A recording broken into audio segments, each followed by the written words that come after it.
1, 2, 1, 2, 3, 4.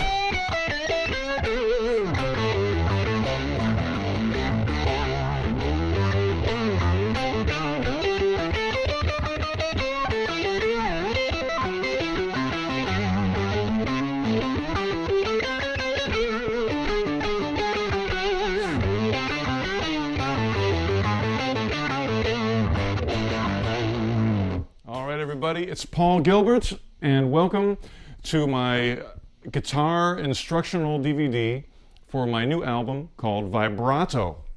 And I'm going to be going through all my new original tunes and showing you my guitar secrets for how to play these songs, some equipment advice, what kind of pedals and guitars I'm using, songwriting concepts, all kinds of things that I use to make for this record, and the guitar inspirations that I had. So pick up your guitar, tune up, and get ready to explore the songs on my brand new album, Vibrato. All right, and if you've got a vibrato bar, it's even better. Or use your fingers. We're going to do some vibrato, we're going to bend those strings, we're going to play some scales. All right, come along with me, we'll have a wonderful time. Thank you so much. Rock and roll. 1, 2, 3.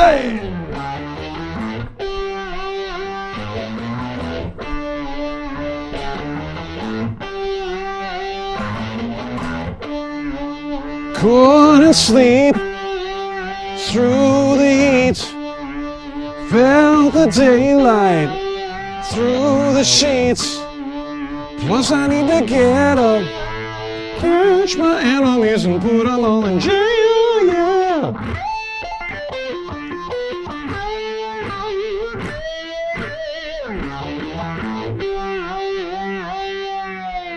All right, I put a whammy bar back on my guitar, and I'm very excited about it, so I was inspired to write this song called In Jail, which has a lot of whammy, and it's probably the simplest whammy lick that you could ever do. I'm just hitting a harmonic,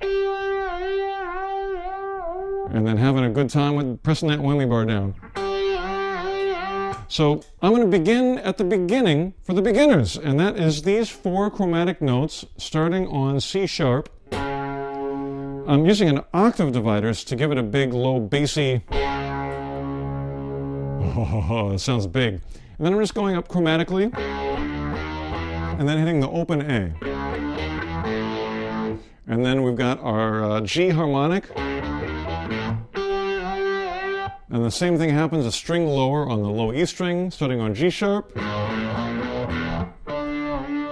This time the harmonic on D. All right, so that's a very simple riff, a lot of fun to play, and I think you got it.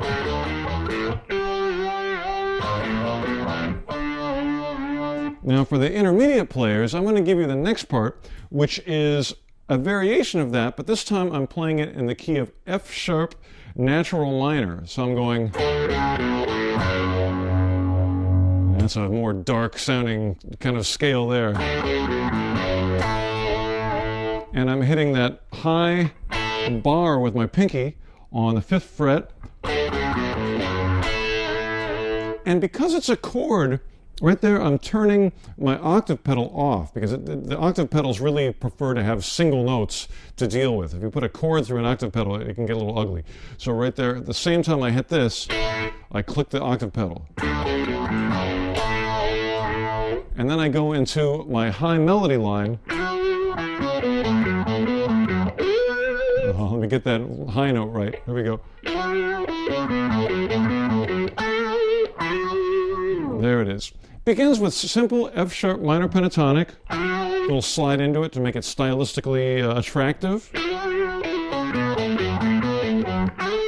Slide up to the A, and then slide up to the F sharp. So a lot of sliding.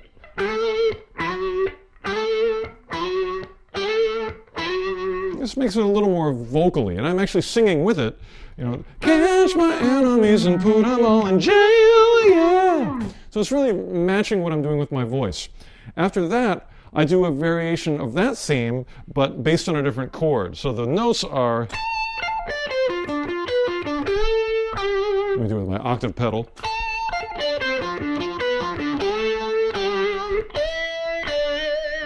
All right, so what is the chord that I'm basing this around? Let me see if I'm going...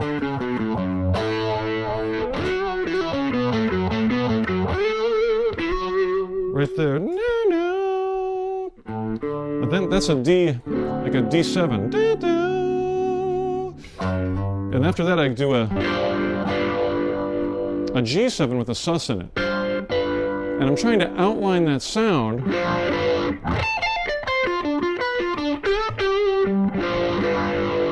So that's where those notes came from. I'm just thinking first of the chord sound, then of the single notes to outline it and give it the same kind of flavor.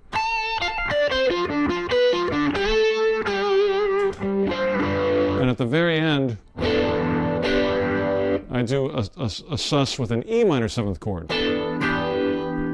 So that's where the last thing comes from. So really, as a composer, I was thinking a lot in terms of chords before I even got to the solos. But I hope you enjoy playing that part. All right, so for you advanced players, we're going to go straight to the solo. There's 2 chords. The first chord is an A13. Sounds and looks like that. It's a bar with your 3rd finger, 7th fret. Then we're going to play, what is that, a C sharp with our 2nd finger. And we're going to play a G with our 1st finger. Now I'm going to use my thumb to play the low root. Nice jazzy sounding chord. The next chord is easy because all we have to do is move up our chord a half step and change the bass note from A to E. So basically it's just this chord going back and forth a half step with the bass note changing from A to E.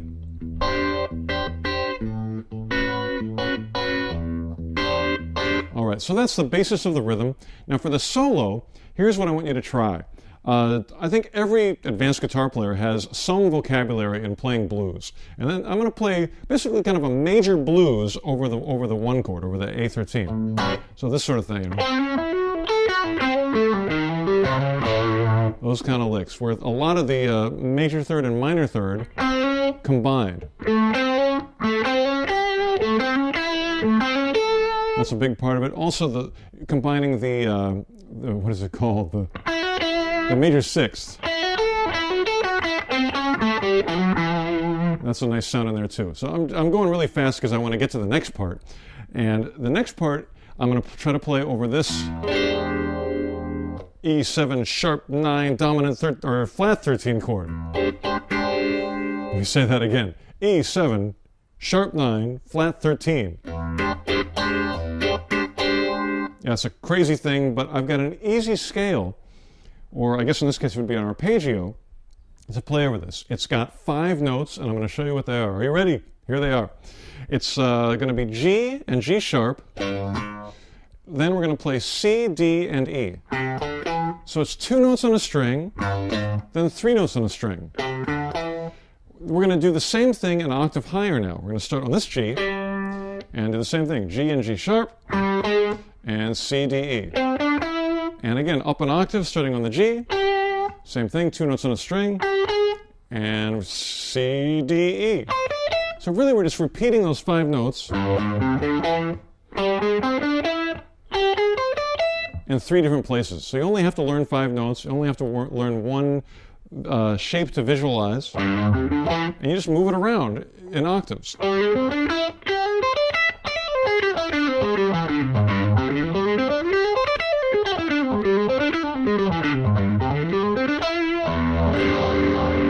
And it sounds really nice over that long E7 chord.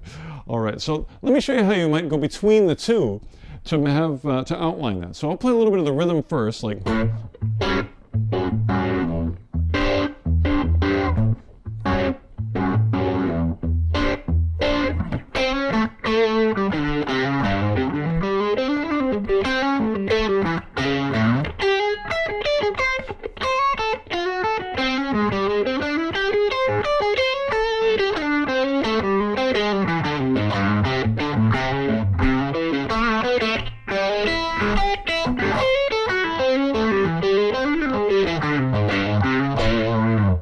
So I hope you could hear how my solo was taking it through the A13, through that A7 sharp 9 flat 13 chord. All right, so there's some good things for you for the song In Jail. And the last thing I should give you for you advanced players is this crazy lick that I did at the end, which is an A minor 7 string skipping lick. Maybe you've seen it before, but if you haven't, it's a really good one. And what the heck is going on there? It's 3 notes per string. Those notes are A, G, and E. Pretty big stretch, but you can do it. It's up high, so the frets are closer together. Then we go to the G string and play 3 more notes. Those are C, A, and G. So we have 3 3-note patterns. 1, 2, 3. 1, 2, 3. Not playing the B string at all. That's why we're skipping a string. Then we have 1 low note, an extra bonus low note, which is a C note. Right there with your 3rd finger. And if you want to get really crazy, you can reach up with this hand and grab the high C. And if you want to get even crazier, you can slide all the way up to the 24th fret on that high E and slide back down. So let's try that slow.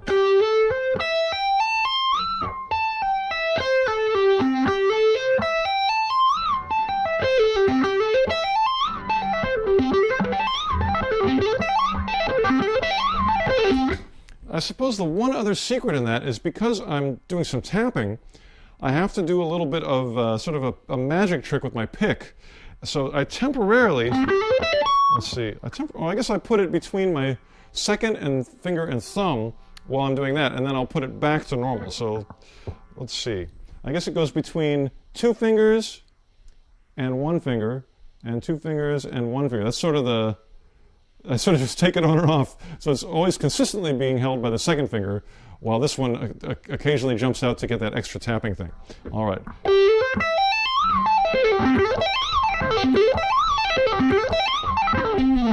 A nice sound at the end of the song, and enjoy In Jail.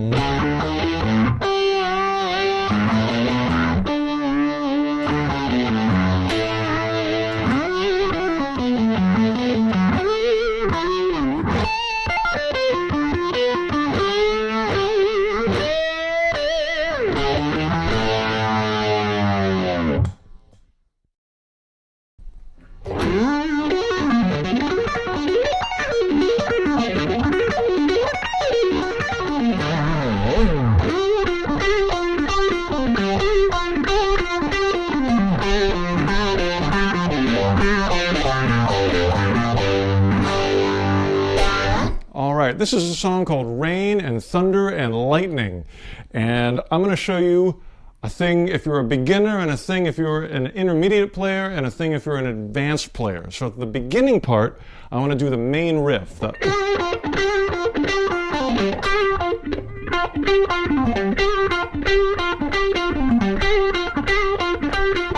All right, you've got it in your head now. Now, this is in 5/4, so it's going like 1, 2, 3, 4, 5, 1, 2, 3, 4, 5.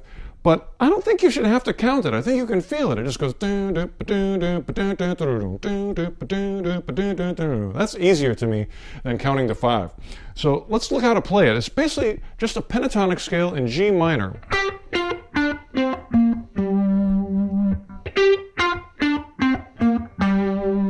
And within those notes, I'm doing this pattern. All right, let's just do that much.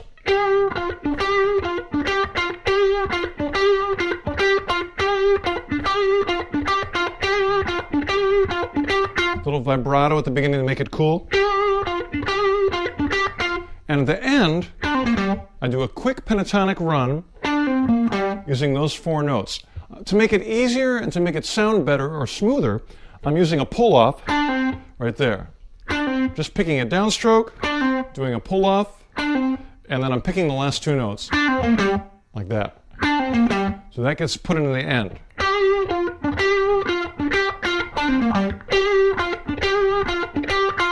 Let's slow it way down. 3, 4.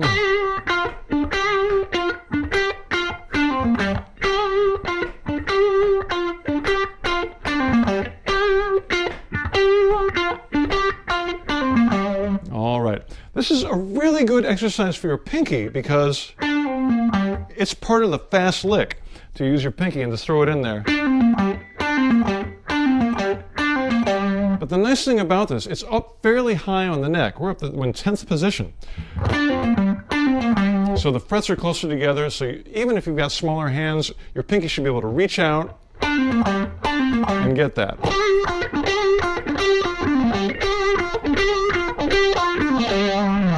All right. So for you intermediate players out there, I'm going to give you some arpeggios to work on. And they sound like this. It's actually going to start off with the B flat major.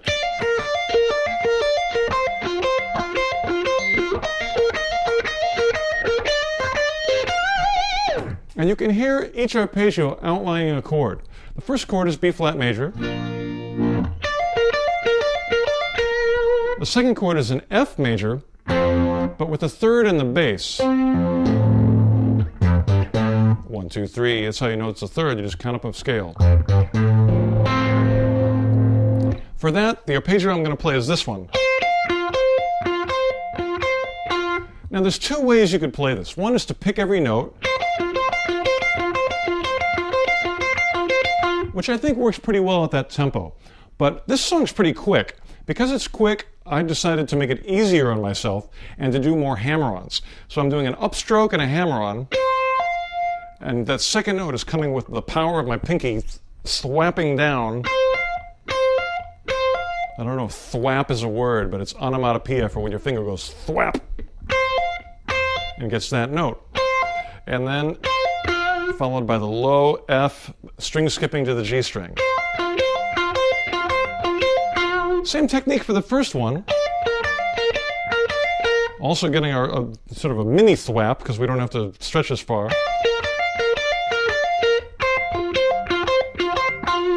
Then we have this one here. Our next chord is an E flat. It looks like an E flat power chord, but then it has the ninth on top. So I tried to play that same note in the solo. And then the last one is a C minor.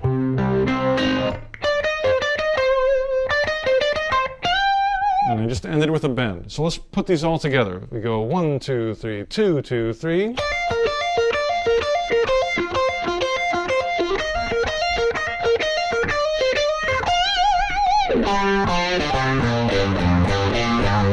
That's going to be a great exercise for you.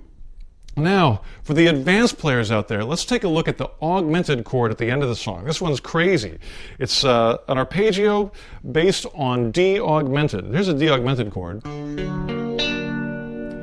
And the notes in that chord are very similar to the actual chord that I'm playing. And what is that thing? That's a D 7 sharp 9 flat 13. It takes my brain, it's more difficult to say that thing than it is to play it. It's not bad to play it. But let's play the augmented arpeggio.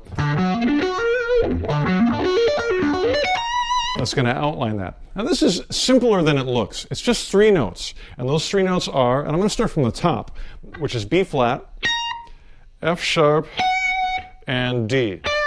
And I don't know, I might be saying the notes wrong. It might be an A sharp. That might make more sense to keep it with all sharps. Let's do A sharp, F sharp, and D. 3 notes. A little bit of a stretch. We've got this, but it's up high on the neck, so you should be able to do that with your pinky. Hammer-ons and pull-offs again. I'm not picking every note. That makes it easier and smoother. Now, here's the easy part, is we basically know the lick now. All we're doing is we're going to move it to a different octave, and when we do that, the shape is going to stay exactly the same. The notes are the same, just an octave lower, and a good way to navigate this is to concentrate on where your pinky is going. And again, we're starting on that A sharp. And we're going to go down to the next A sharp. It's an octave lower, but the same sound. You can even practice just jumping octaves with your pinky. Get those 3 A sharps. And just add the other notes on now. we go. 3 of the same identical shapes, identical notes. Now the trick is, of course, your hand has to do pretty big position shifts. You have to go from 14th position, shift down to 9th, or that's, 11th position, and shift down again to 9th. So it's these quick shifts, but, you know, if you watch any good punk rock guitar player, you know, there's shifting in that too. So this is not really a difficult thing. You just have to do the same punk rock shifts, but this time with some notes attached to it. Now right there I did one little thing where I cheated to get an extra note, and I really didn't cheat. I just used a note that sounds good and made it a little easier to play this. And what is that note? It's actually a note that's in there already. This note, the D, but I found it in a different place. I found it over here on the high E string. The reason I like it there as well is that if we do our middle arpeggio on the 2 middle strings, when we go back up, we can get that note there as well as here. 2 different options, and I like those options because with this one, I don't have to shift any position. I sort of stay in this area. Where if I shift all the way up here to get those 3, it's a bigger hand move. So let me alternate between those 2. The first one, I'm going to just do the single D note as an end. Now the alternative to that is to go all the way back up to this D here. Shift up, there's our D. And this one gives us the option of playing the additional 3 notes. All right, so I'll go between those 2, the 1 and the 3. And I'll go back and forth, and it kind of makes a cool pattern.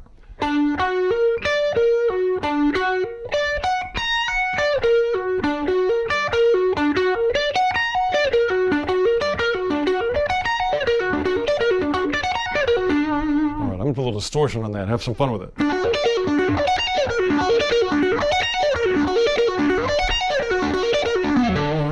All right, now we're starting to make this arpeggio work. Let's take a look at the bottom octave and throw that in as well.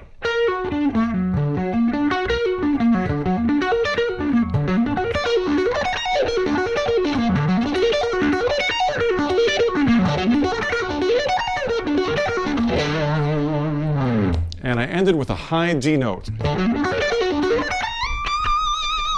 All right, and then back to our riff.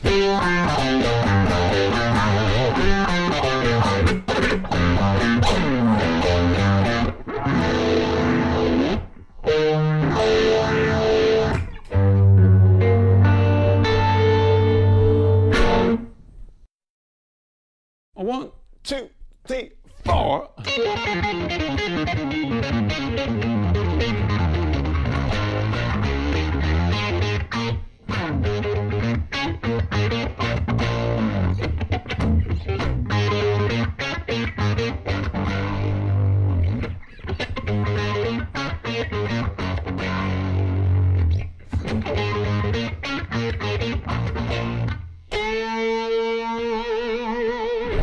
Didn't know it was nighttime till I saw the moon. I didn't know it was summer 2 weeks into June. I didn't know he was standing right outside my door. I was busy just listening to my vibrato. All right, this song is called Vibrato, and it's in the key of B flat, which is a challenging key to play, but that's what fit my voice, and I wanted to sing along with it, so I picked that key. And it's a pretty simple riff. It goes 1, 2. So the notes aren't complicated. It's just, what are they? In B flat, we've got A flat, B flat, and that low octave. I guess we've got the minor third as well, which is, what is that, a D flat. But the thing that makes it cool is the rhythm. And first of all, I want you to listen to the fact that it starts on the and of 2.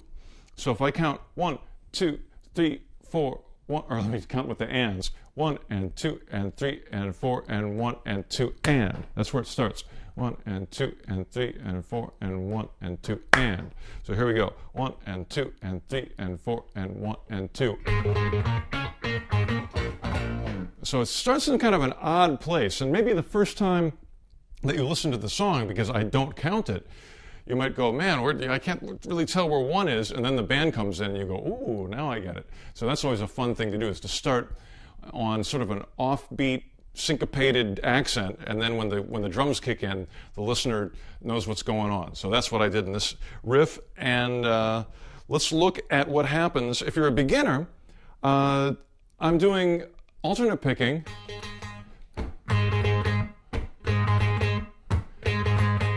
and it's a sort of a medium tempo shuffle. So instead of just doing straight 16th notes, I'm shuffling it like.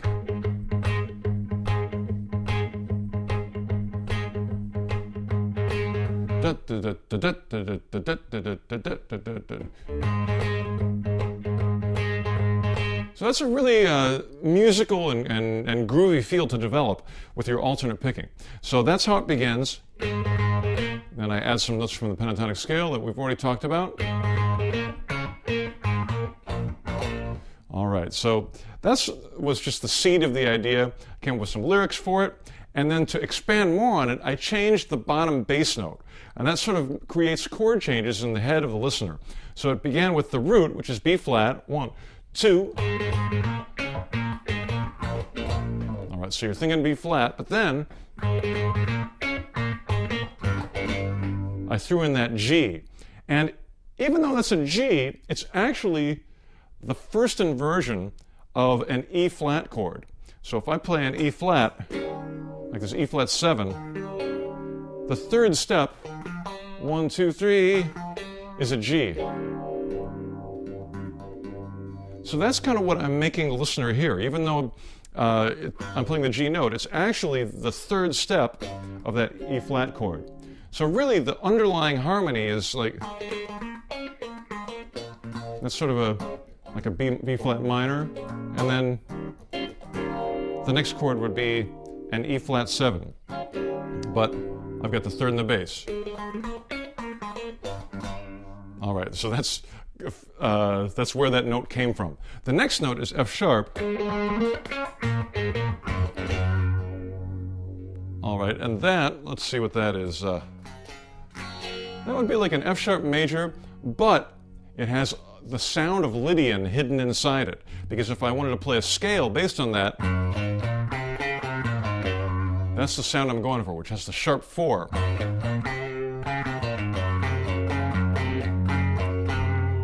It's kind of a note that makes your teeth do this. You know, so that's what I like about the sound of that F sharp major. It has that sharp 4 hidden inside it.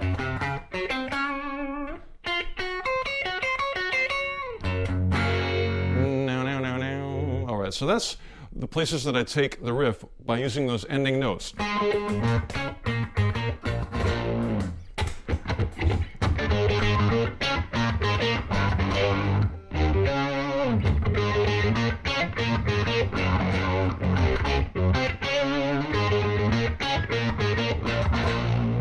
And then we have our big payoff, which is of course the vibrato note. And the song is called Vibrato, so this is an important part of the song. And I used all 4 fingers, all 4 of them, to bend that note up with as much power and strength as I could.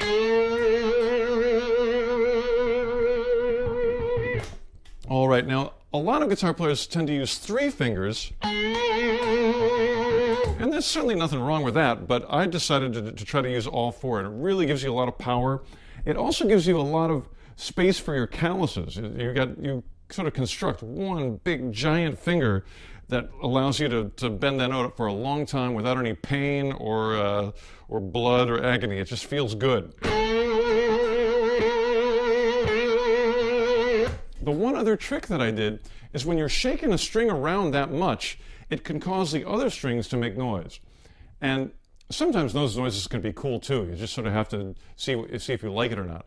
But what I did was occasionally I would take my right hand and I would grab the two strings next to that string. And I would also use the side of my thumb to hit these strings so they won't ring out. And that way I can have a lot of distortion, and I'll still only hear the one string that I want to hear.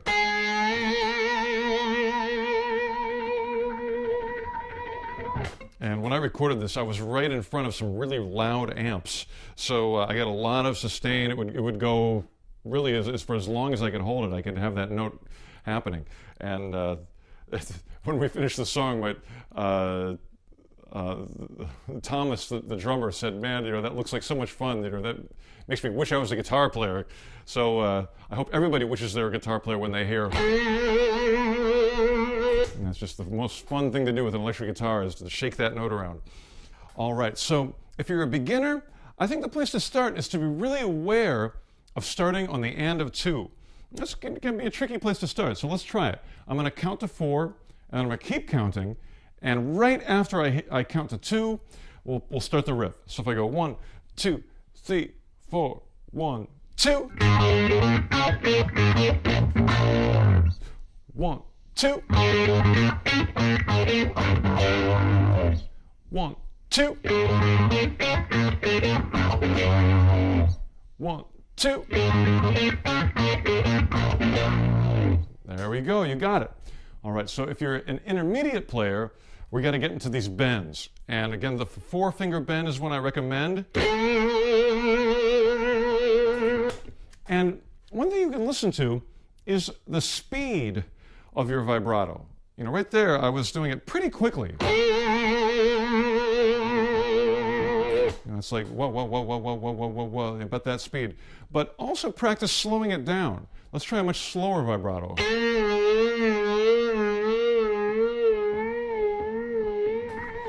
Now, because I'm not running really loud amps right now, it's not sustaining as much, but you can still hear the tempo, da, da, da, da, or let's see.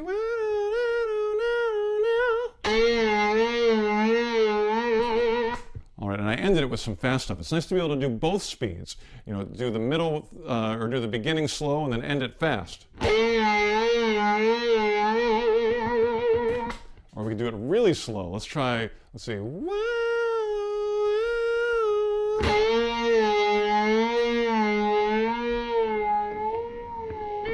All right, so there's some nice things to try. Let's see how fast I can get it if we just went really fast, manic vibrato. That's about as quick as I can get it. Let me show you one more thing with the vibrato, and that is that the motion is really being generated by what's going on with my wrist. It's not my fingers pushing. My fingers aren't really moving. They're kind of locked into place, and then my wrist is moving back and forth. So I'm going to angle the guitar this way, and you can have a look at what the wrist is doing.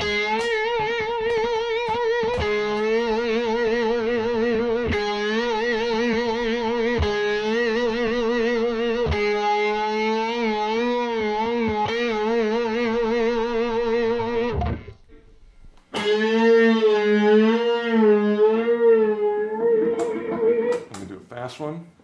I'll do one more. And one more.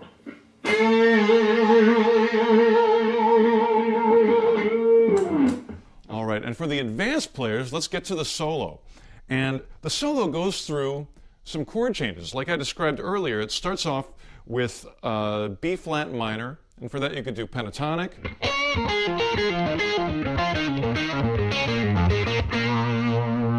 And I'm not going to show you too many specific things, I just want to show you the general harmonies. So, because if you're an advanced player, you know some pentatonic.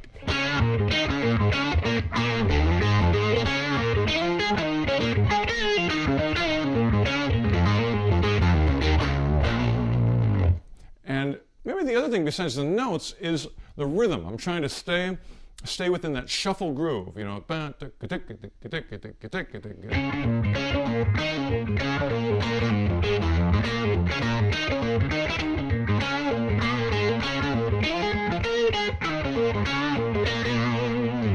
All right, right, so you can hear that. I will show you one quick lick that's sort of nice for doing that. Because when you think of that rhythm, your first impression might be like, that's difficult because it requires a lot of notes. Like you have to go.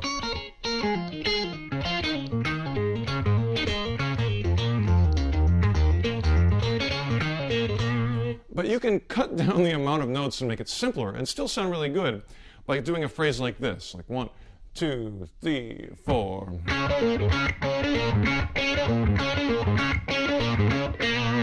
That still gives that shuffle sound, and I'm only using 3 notes. It's just the third, which I'm playing twice in the shuffle groove, and then I did 2 descending notes in the pentatonic scale, the root and the 7th. So I went.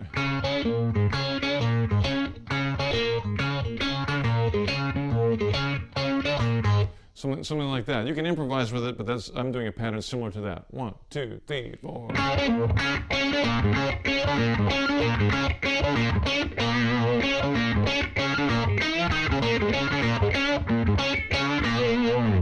I threw in a little extra bend there.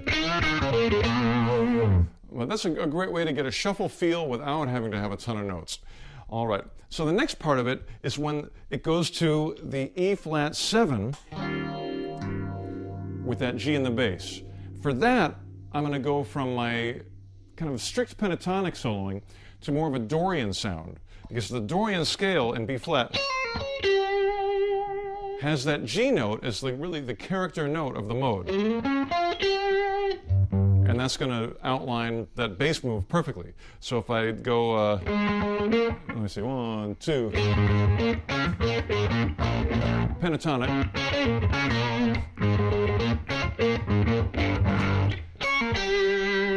that note in Dorian just really gets the sound that I want.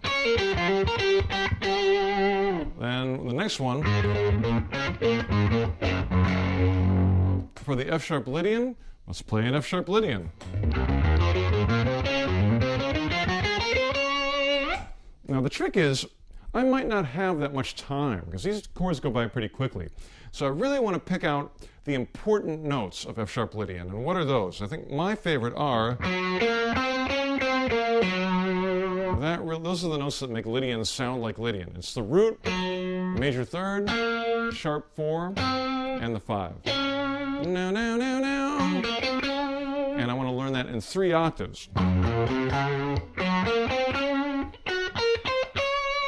It really gives the sound of that mode without having to play all the notes. So you can get that to happen pretty quickly in just a short phrase using those notes. Yeah, because you might not have time to whip through the whole scale when it's going by like that. Let me do it in context and demonstrate. 1, 2.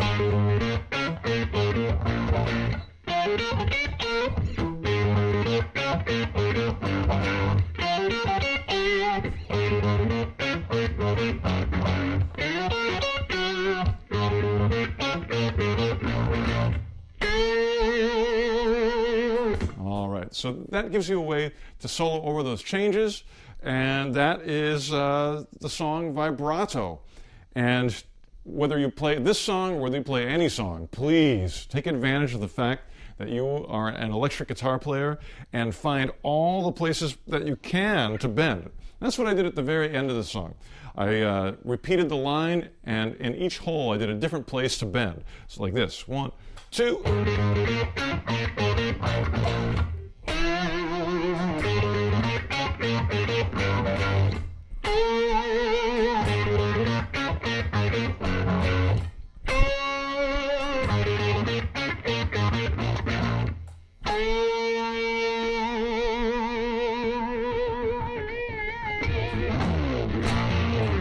All right. 1, 2, 3.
right, here's some licks from a song called Put It on the Char.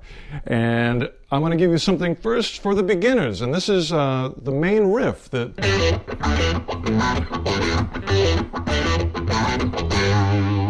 All right, so the notes themselves are pretty simple. It's all out of E minor pentatonic on the lower strings.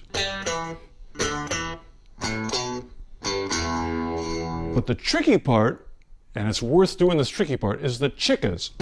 I'm doing these little scratchy sounds by muting out the note with my left hand and putting that percussively in between the notes. So it's like da-da chicka. And you can watch how my left hand is shifting to block out that note so it doesn't ring out. So my pinky comes over just to make sure everything is blocked out there. My whole hand kind of flattens out over the strings, so nothing, even if I hit all of them, there's no sound, as opposed to this. You know, I don't want all that ringing out, so I just want to control it, nice, smooth chicka. And I'm just doing it on the single string, on the A string. But that makes it so groovy if you put those in between. Let me do it real slow so you can hear. 3, 4.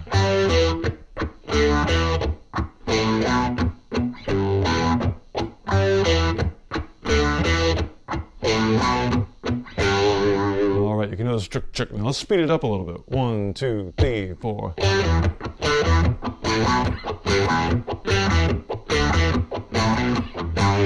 That's going to make it cool. 1, 2, 3.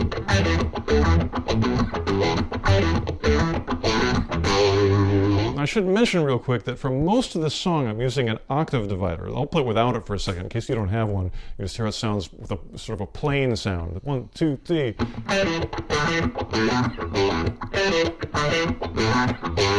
Still cool, but that octave divider makes it all beefy.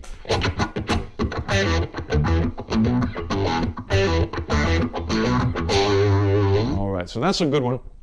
Let's see, for the intermediate players, I'm going to give you the fun part, the improvising part, where I just hit 2 big bonks and then play some licks in E in the middle.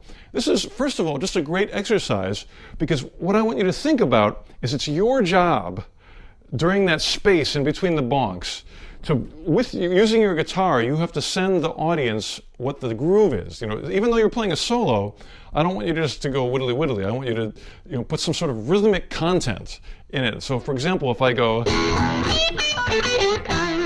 that rhythmically was boom boom ba da da da da da. You know, I went dum dum da da da da da da. And I can do other rhythms like da-da-da-da-da. So I'm really trying to think like a drummer. Even the fast things, if I went, let's see. That was do. It was still some rhythmic thing there. So that's your job, is to tell the audience what the rhythm is, not just the notes. So let me give you some of my favorite ones. If you can do that with bending, then you're really doing a good job. You know. All right, that's cool. So let me give you my favorite bending lick that I've been working on. And this one, I'm going to bend up a half step from the C sharp. So from C sharp to D. And I'm going to drop the string. This is kind of crazy. Check this out. I'm going to go. And I'm just going to drop it. Boop. Now, why would I do such a ridiculous thing as dropping the string? It's because I want to get to the next string, and I want to be able to come down on that one. So that's the cool thing, is one string is going up in pitch, and then you shift to the next string, and it goes down. So it's like, you know, ba-boo, ba-boo. All right, now let me see if I can put that in time, because like I said, I want to have rhythmic content, so I could go.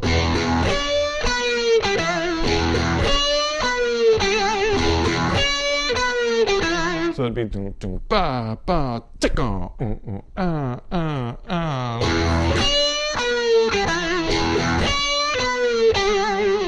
Now, there's a slower bendy lick, but I should give you that real fast one that I showed earlier, which is just 4 notes out of pentatonic. But that's the typical way of playing that, with 2 notes on a string. And I changed it in order to be able to play it faster. And what I did is I took those same notes but stretched them out on a single string, those first three, and then the bottom note is there on the 12th fret. Using a lot of pull-offs here. So I'm just picking the first note with an upstroke and the last note with a down. Everything in between is pull-offs.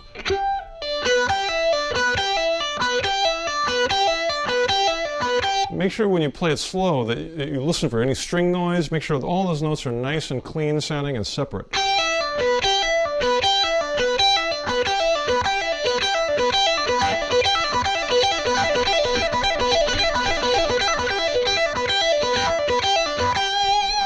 And that's, I think because of the fingering, I can get that so much quicker than if I played it with the typical fingering, like this. That's pretty quick, but this one, you can really get that one moving. And again, this will fit rhythmically if I go.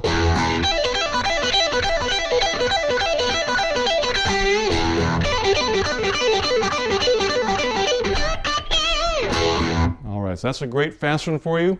And that's getting close to advanced, but I think you can do it. For the advanced people out there, I'm going to give you the lick at the end. This is one that sounds like this.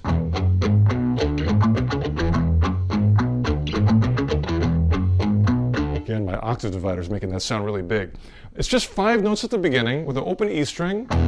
Then I have F sharp, G sharp, and 2 notes on the A string, B and D. So first of all, just the fingering for this, that's an interesting fingering. It's actually the 4 notes that comprise a G sharp minor 7 flat 5 arpeggio. Isn't that crazy? This is the G sharp minor 7 flat 5 chord, which would be, and I'm taking the notes of that chord and putting them as close together as I can. And if you like to talk about music theory, basically that's a substitution for an E9 chord. All those notes, those big chunky notes, are inside this chord, and that's kind of the sound I'm going for.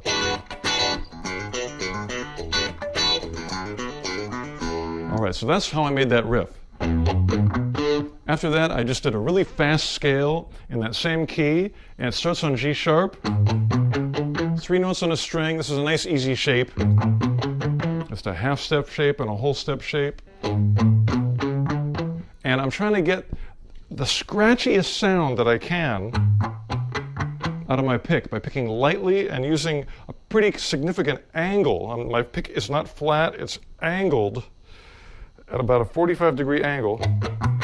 But don't even worry about how it looks. Basically, use your ear to listen. Make sure you get that nice scratchy sound. All right, let's try it again.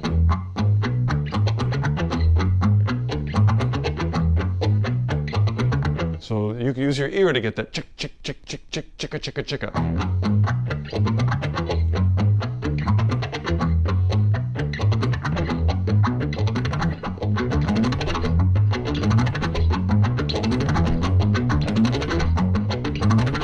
All right.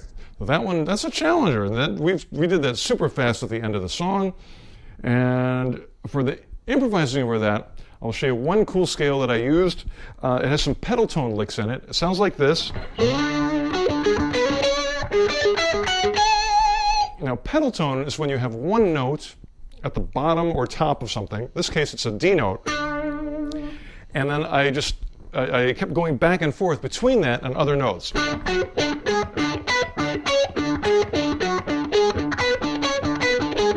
So you can hear that D is always on the bottom. The technique for this is outside picking. So the D note is always a downstroke.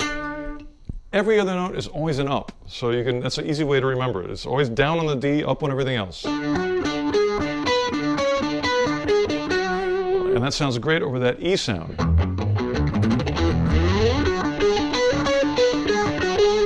And I did another version of that using the G sharp as the low pedal. This time it sounds like this.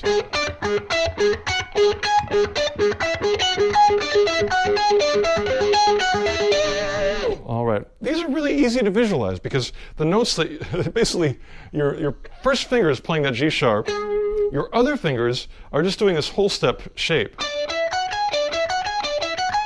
Very easy shape to visualize.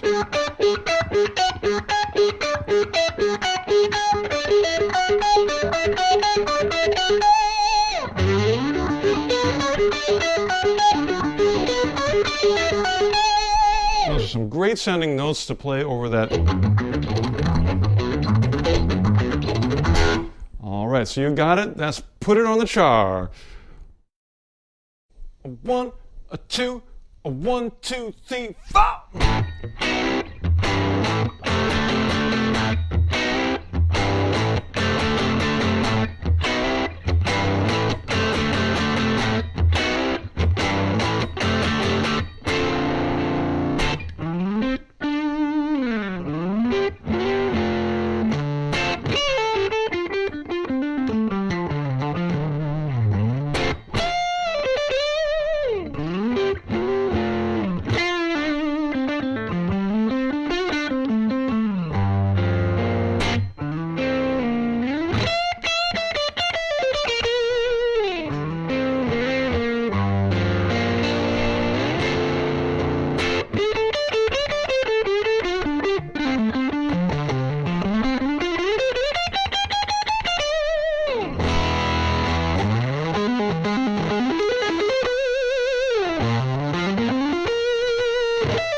There is some music from the Bivalve Blues. It's a blues about being a clam at the bottom of the ocean, which is how you can feel if you're a musician that's been in a dark studio for too long. And that was me, so I wrote this blues, and it made me feel much better. I love playing a blues. And this one is in the key of D minor. And let's see, if you're a beginner blues player, I would say the D minor pentatonic scale is a great place to start.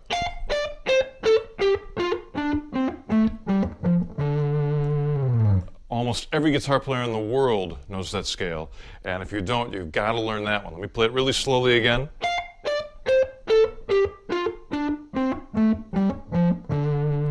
All right, now we've got that scale, but what do we do with it?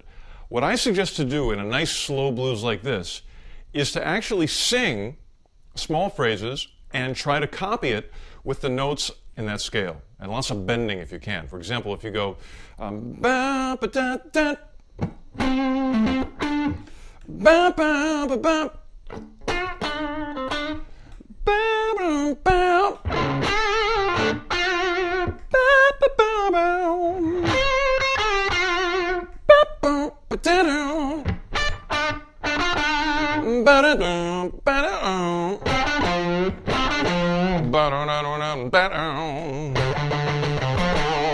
very rhythmic.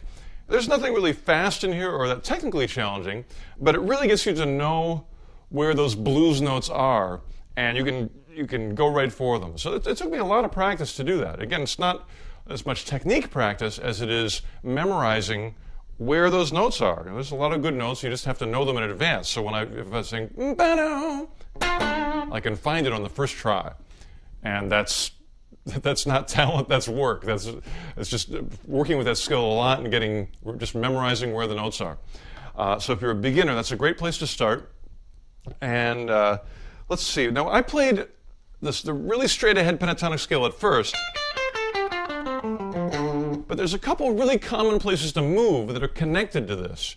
So the first one I'm going to show you is I'm going to take two important notes from the scale. The fifth, you can count it up, 1, 2, 3, 4, 5.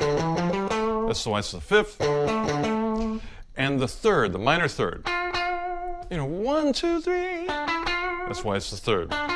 So those two notes together, the fifth and the third, we're going to play them as a chord. Now, by itself, that might be a little dissonant, but if you put the bass note in, you can hear how that makes a nice minor chord sound. So, and those notes are in the pentatonic scale, so we can use them as a solo, but I want to slide them up. and then slide back down. I use that a lot in the rhythm of the song.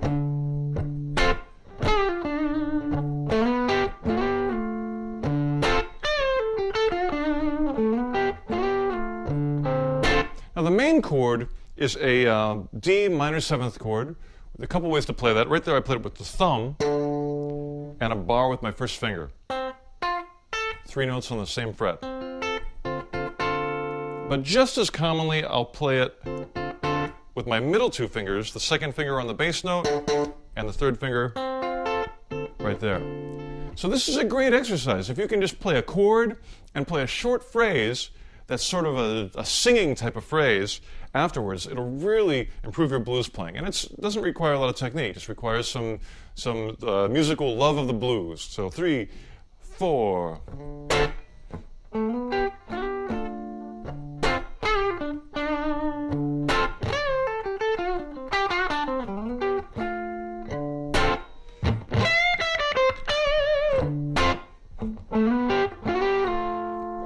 I did a couple other bends in there. I have to show them to you because I think bends are so important.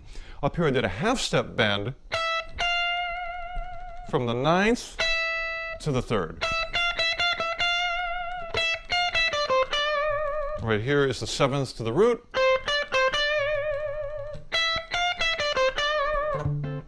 Such nice sounds in this minor blues. All right, so there's a good place for you to start for a beginner blues lick. Lots of pentatonic, lots of bending.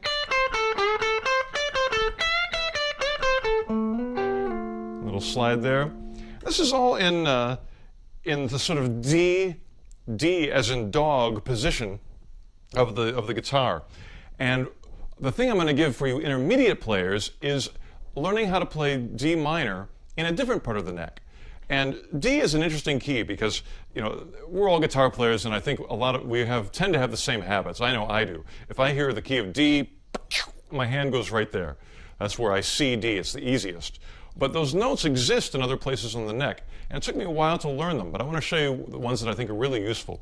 First of all, just the straight pentatonic scale in the middle of the guitar here. Now that's a limited range. I'm not playing on all the strings, I'm just playing these middle notes. You can hear that's exactly the same notes as if I played the pentatonic scale up in this position. Same shape, same sound, but a different location. And that will give you eventually a different range and some other possibilities. So let's practice it here just to get used to it in 5th, 1, 2, 3, 4, 5, 5th position. And the same thing, I would practice this with your vocal melodies, like bow da bow, bow da da da. Now right there, in order to copy my vocal line, I needed that little bend, like so I actually came out, because if I just hit the note like that, I can't bend it, so I want to go lower. And I wanted the strength of, I actually construct a giant finger by putting 3 of them together. And that gives me the strength to bend on this lower string. The lower strings can be tough to bend. So, all right, that's a nice vocally lick.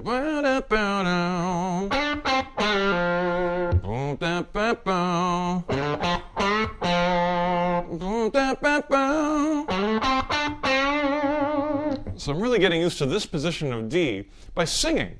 And you know, I might not always get it, but if I don't, I can search for it. And that's a great way to learn this scale. Now, maybe the most important note I want to show you that's connected to all this would be the 3rd on top. So if I go... and why is this important? It's important for 2 reasons. One is it's a great sound. The 3rd is a really powerful note in the blues and in all music.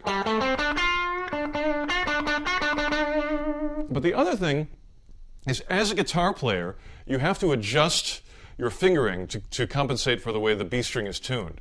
When you play that note up in our original pentatonic shape, we get to stay on the same fret. Our first finger is always on that same fret.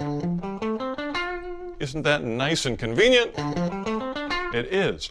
But when we play it down here, we have to go to a different fret because of the way the guitar is tuned. So we can't go because that's the ninth. Ninth isn't a bad note, but I want the third. So I'm going to bring my second finger in, which is kind of nice. I actually get 2 finger strength for bending if I want. So, and that's, again, I'm gonna really get used to it by singing like ba down, ba down now, ba down ba ba ba. All right, that's the way you really get used to these scales. Now the final one I'm going to give you in this kind of position are the really low notes. Now I'm tuning in standard tuning, so I don't have a low D. If I go down and try to get an octave lower, I don't have it. E is my lowest note. But I do have the third, that F, down here. So that's kind of a cool note to play with. If you go like...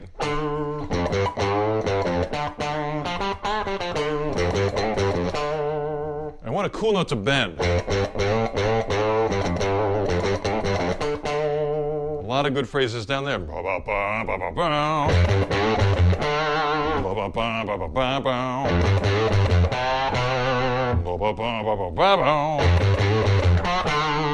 All right, so really cool sounds down there in the low part of the neck. And let's see, for you advanced players, I'm going to give you my advanced chords that happen later on in the song. Because I start with a D minor 7th. I stood there for a long time. And eventually, finally, I end up with the 4 chord, the G minor.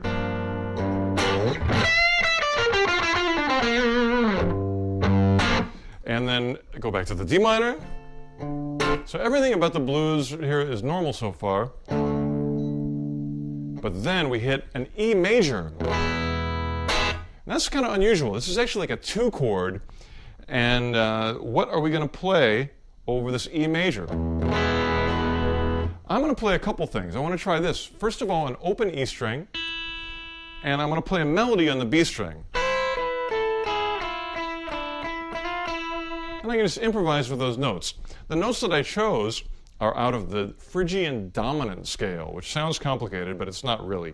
It's just going to be E, the unison, F, kind of dissonant but mysterious sounding, G sharp, A, B, and C. All right, so D if you want. A little Spanish sounding.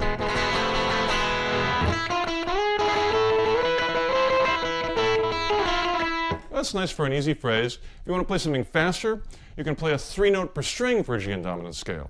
Let me play that slowly first so you know where to put your fingers and we'll try it out. So here it is, Phrygian dominant in E. I'm going to start up on the high A. 3 notes on a string.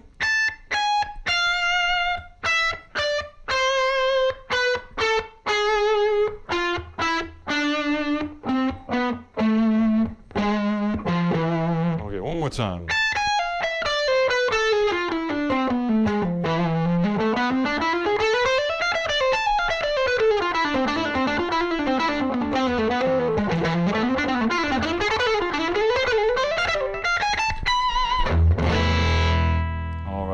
Now, that's a lot of stuff to throw over this chord, and the chord actually doesn't last that long. So you got to, whatever you do, you got to do it quick. And then I go to a B flat major, which has a bit of a Lydian sound. And I think for a lot of the solos in this song, I played a major 9 arpeggio. That's a nice sound too. Basically, it's just 4 notes, kind of the useful sound. Then up an octave, same fingering, same notes, and up an octave again. That's an easy way to visualize it. All right, and after that, I have an A sus, A7 sus actually. To play that, I got kind of an easy trick. To play a power chord and do the same thing on the middle strings. Just play them separately. And that's the exact notes of the chord, so isn't that cool? So let's do that in octaves. We'll play it first in the low octave, then we'll go up an octave by starting on the A here, Same thing. All right, that's the sound of this chord. And then resolve down to the A7. And then that happens so fast that I'm just going to go right back to my 1 chord.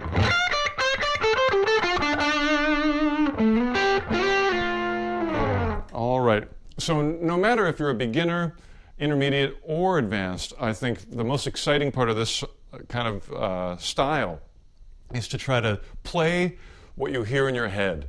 And a great way to practice that is to sing it first and play it second. So, you know.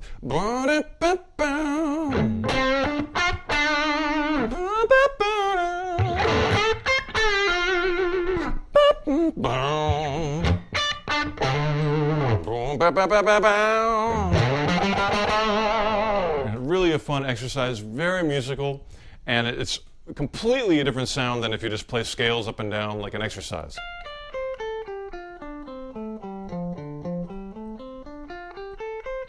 Very different emotion when you sing than when you play a scale up and down as an exercise. So I really want you to start singing like that. And if you're embarrassed, if you don't feel confident as a singer, just wait till nobody's around, or just do it quietly falsetto. You go.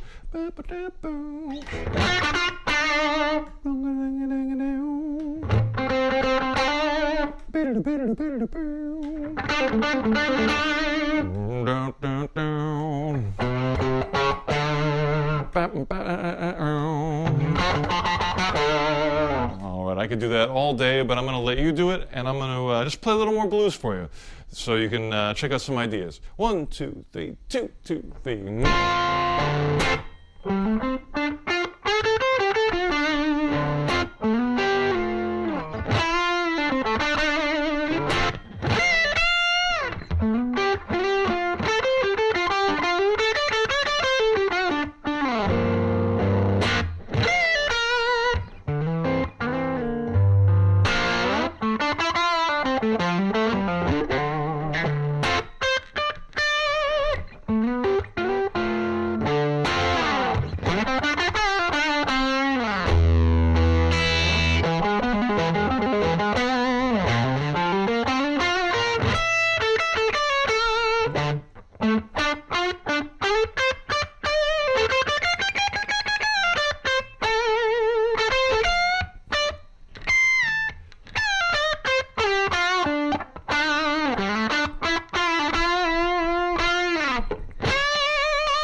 One, two, three, 2, 2, 3.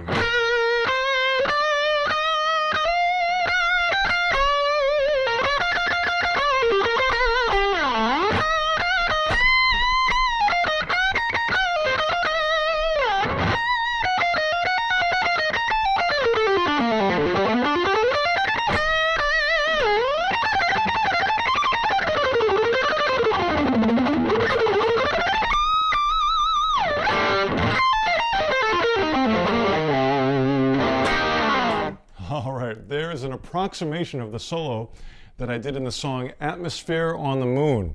And this tune is crazy. It combines Philadelphia soul influences with guitar shred. And I want to start at the beginning, and that is the chords. So let's look at the chorus. I think the chorus is the most interesting chords. And I'm going to turn on my compressor at a lower volume to clean up the sound a little bit, because these are complex chords. If I use too much distortion, they're not going to come out. So I'm going to play them. Let me play it first just to get in your head. It'll be 1, 2, 3, 2, 2.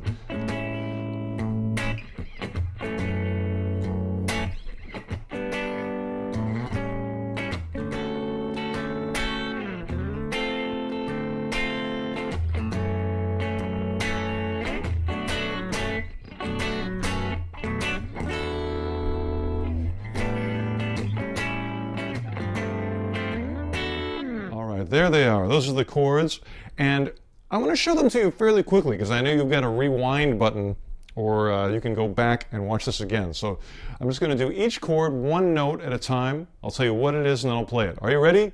Get your guitar out, and we're going to play an A major 7th chord. Sounds like this.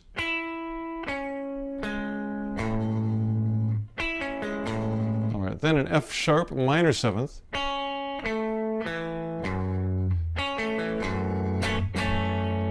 Then a G major triad with A in the bass. Let's take another look at that one because my fingers are all sort of scrunched up into one shape. So I'm going to take my third finger off, and you can see those 3 notes of the G major triad. And my third finger reaches over and gets the bass note on A. That's the Philadelphia Soul chord right there. Then a regular A7, using my thumb for the bass note. Then a D major 7th.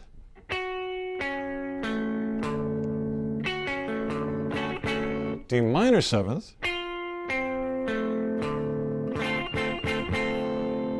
F sharp minor 7, we've already done this one. Then a B minor 7th.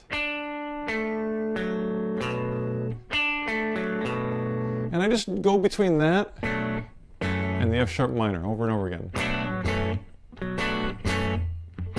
And the last one is a D major triad with E in the bass. You can either play the E open or reach up with your third finger and play it like that. It's kind of useful because later on we're going to be doing modulations and we have to move it up to F and F sharp. So all these choruses get modulated up. So just when you think you know one,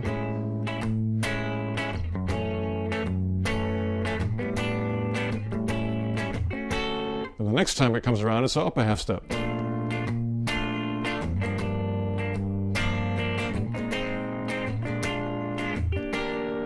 All right, but that's a nice challenge in this tune. And let's see, the next step for you intermediate players, let's take a look at the intro solo, where I played 2 chords, a B minor 7, I'll play the notes separately. All the notes are on 1 fret, but I'm managing to squeeze my 2 middle fingers onto that fret and play those notes. The next chord is an E dominant 9, also known as the funk chord. All right, so it's those 2 chords together.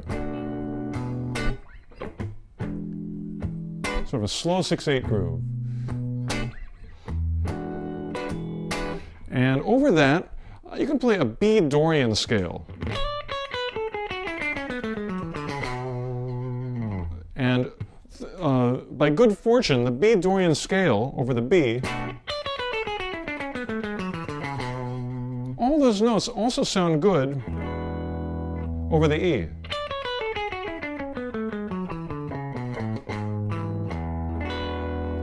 So you can, especially as you play faster, the relationship between the notes and the chords matters less and less as you play fast. So that's one of the reasons I'm playing quickly. It actually makes the phrasing easier if I just sort of whiz through the notes.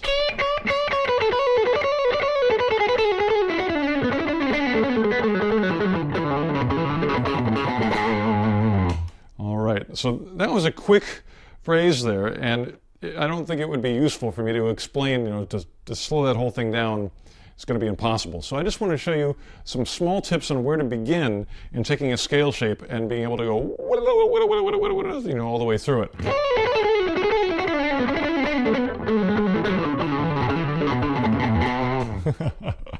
That's a lot of fun, but it took a lot of practice to get there. The phrase I'm going to show you is this one. I'm just going to show you, because this is 3 notes per string, so I'm going to concentrate on using 3 notes per string. Let's take these 3 notes here. And that is C sharp, D, and E. And that's going to begin with an upstroke. And from there, I want to come back down with pull-offs. And then we're going to do 1 note On the lower string, that's an A note. So the picking is up for the first note and down for the last note.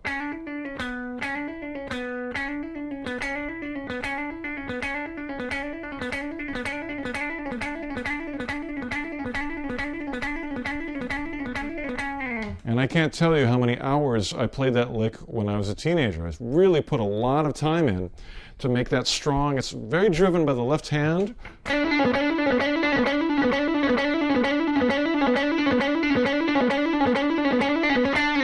And that really is the motor beneath all this fast stuff that I'm doing.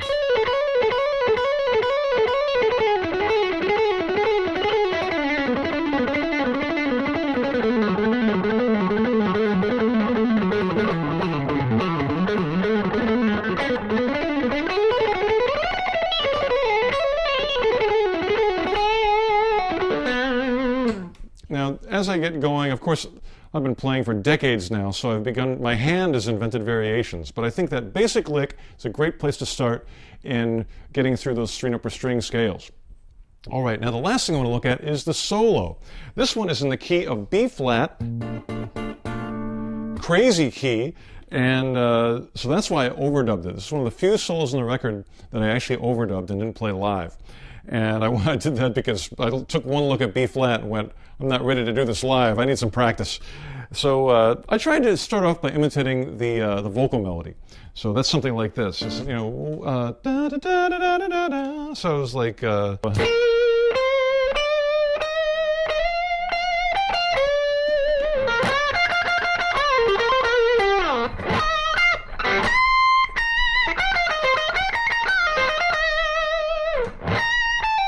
Oh, what's the next one?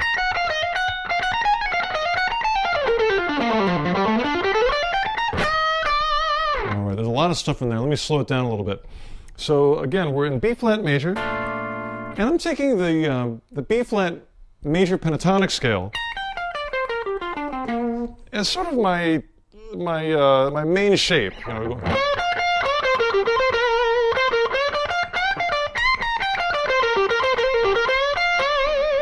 those are great notes to improvise with, and they're familiar shapes for guitar players. Just about everybody's used pentatonic before, so that's a nice, comfortable place to start.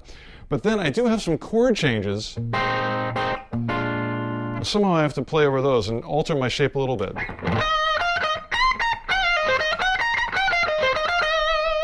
Then the real big change is when I go to that minor chord. For that, I just decided to take 4 notes that I knew would work, and those 4 notes are these. I'm playing them with tapping them so you can hear the chord at the same time. Let's play them normally. There's 2 notes on a string. Sounds nice with that chord, so I tried to do different patterns with that. And it doesn't last long. Almost immediately, it's going to go to that G minor 7. To play that with a solo, I did a G minor 9 arpeggio.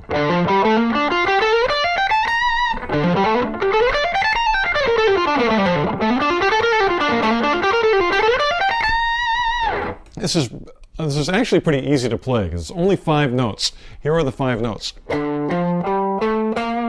It'd be D, F, G, A, B flat. 2 notes on a string, 3 notes on a string. 1, 2, 1, 2, 3. Same thing up an octave. Same fingers, same notes, just an octave higher. Same shape, so your brain likes it. And then the same thing again, up an octave. All together.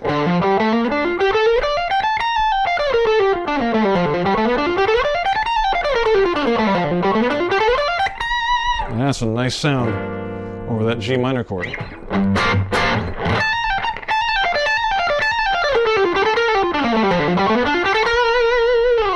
And then I got my big bending nose. And then I just started playing fast again using a B flat major scale.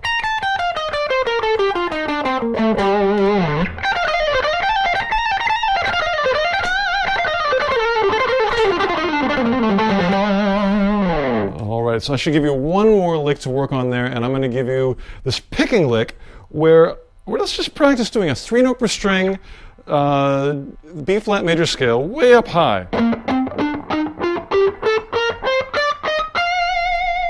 But I'm going to start it on the A.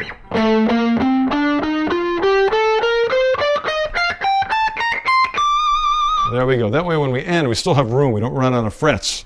So this way I can get a nice staccato picking sound.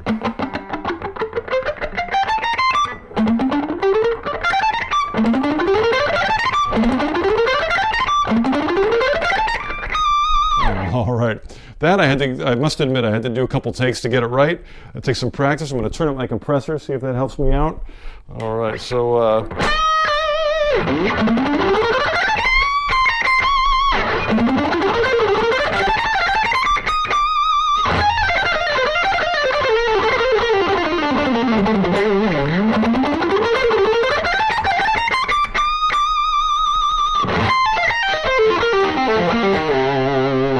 and that is the main parts of the solo and the song of Atmosphere on the Moon. 1, 2, 3, 4.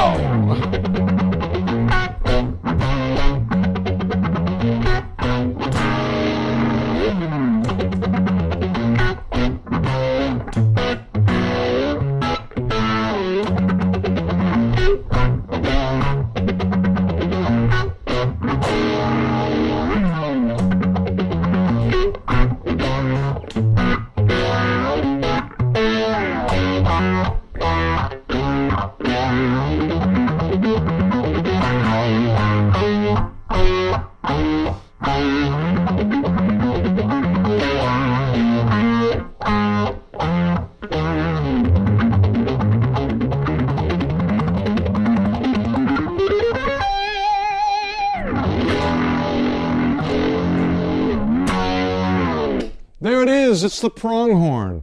And this one is in the key of F sharp.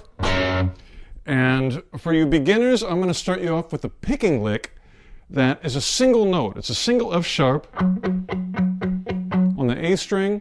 And this is a great way to get into that scratchy sound, because I'm doing a kind of a quick triplet. I'm going 1, 2, 3, 1, 2, 3, 1, 2, 3, 1, 2, 3, triplet, triplet. Like that. And it requires a fairly precise technique. I'm playing, on that one string, trying to get it really clean, and I'm not hitting it very hard. Really, my goal is to get that nice scratchy sound, and if I hit it too hard, then I get more note. That's a nice note, but I want to get that's the whole fun of picking, is to get that scratchy sound. So I'm picking really light, and I'm turning on a little more distortion, make that come out a little more. And I'm also using an octave divider to beef that up. So that's where the sound is coming from. And when you practice that, I would be aware of a couple things. Just be real aware of the time. Try to transmit the beat through your guitar. Your guitar is your communication instrument to communicate that tempo to the listener. So you want to go what da da da da da what da da da da da.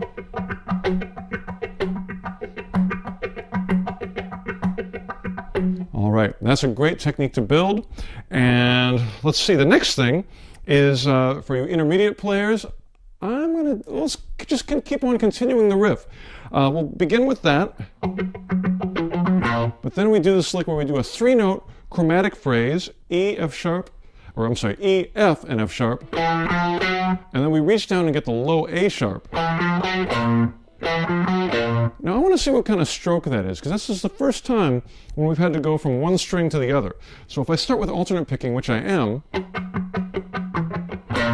it's actually an upstroke there. And that's good to take notice of, is when you do that note, that shift to the A sharp, or that's an up. So let's practice that a couple times. 1, 2, 3, 4.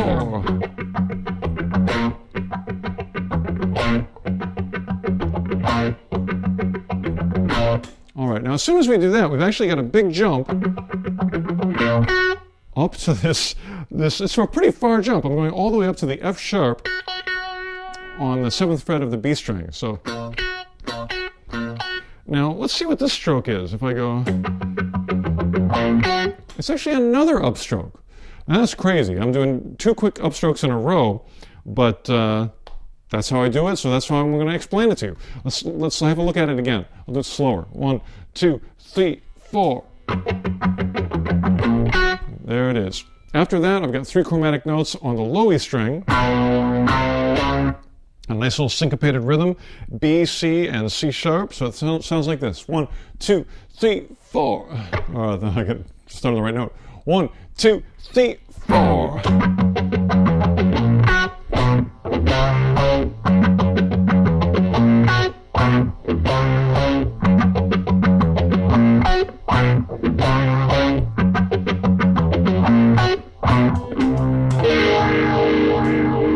And then I've got to show you my secret chord. Really quickly, I want to show you how I built the chord. It's actually a D sharp major chord with a sus. Sus stands for suspended, and I am suspending in the air that note there. What is that? That's a G, and I'm lifting it up to a G sharp. That's a pretty common guitar chord. The uncommon thing now is I'm going to change the bass note. Instead of using D sharp as the bass, I'm going to use C, and that's going to require me to refinger the chord and use my thumb on the C. So that's the chord there. And I'm throwing it in kind of an odd place in the context of the key, because we're in F sharp.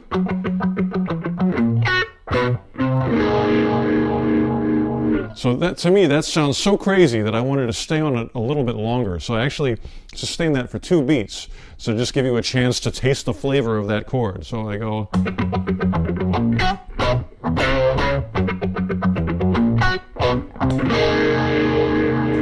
Little whammy bar action, and that's the main riff.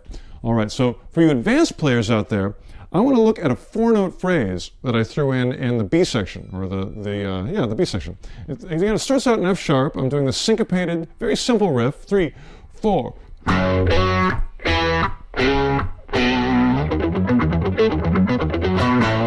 But what's that picking thing at the end? It's 4s. I'm doing 4 notes. 1, 2, 3, 4. The octave divider on again. And let's see what those are. We were doing D sharp, E, and F sharp, all on 1 string. Alternate picking, up, down, down, up, down, up. And from there, I'm hitting a note on the D string with my pinkies. This is a nice little pinky jump with this finger. So really look at how my pinky is handling that. I'm not barring, I'm actually jumping the finger from string to string.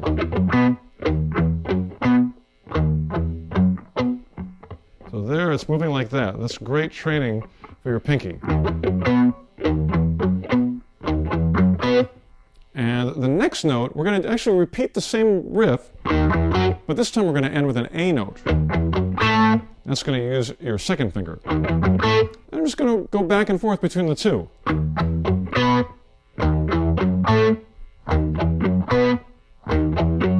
Then I'll join them up so there's no space in between.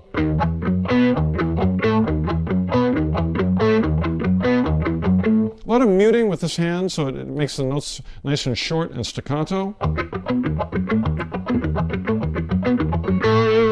Now these are 4s, but I'm actually playing them as triplets. So let me play it in the context of the phrase, and you can hear how they sound like triplet, triplet, triplet, triplet.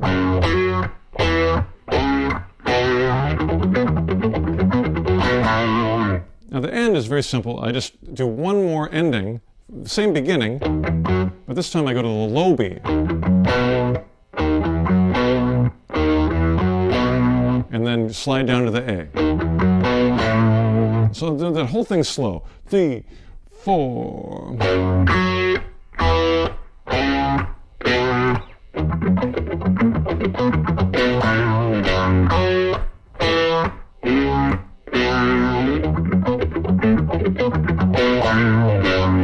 So there's some strange accents in there, but it all comes back to land on the 1. It's a nice 4/4 phrase, nothing strange about it, just some accents that are a little unexpected because you're putting a 4 phrase into a 3 rhythm.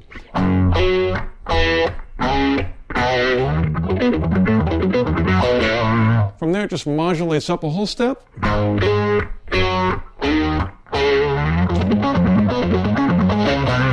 And modulates up another whole step.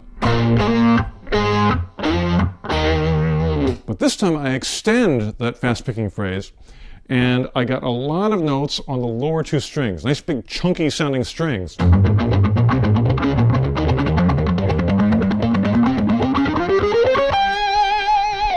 All right, now what the heck was going on there? Basically, these are all 4s. 1, 2, 3, 4. 1, 2, 3, 4. Each time, I'm changing the shape so the notes fit inside. Let's see, what is this? I'm trying to play over the sound of a D-sharp 7 chord. That's the chord sound I want. So I just picked a scale that fits with that. And that, in this case, believe it or not, is D-sharp mixolydian. Woo! D-sharp mixolydian. We're actually using that crazy thing for this song. And here are the notes.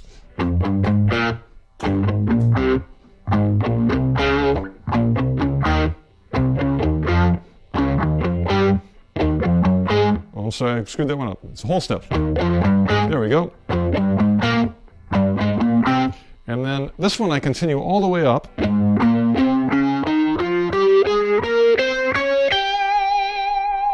All right, so that's it. And there's a speed up point, because I basically start off as triplets. But then as soon as I get to the C note, I sort of pull it into hyperspeed and go to 16th notes. So right at the C.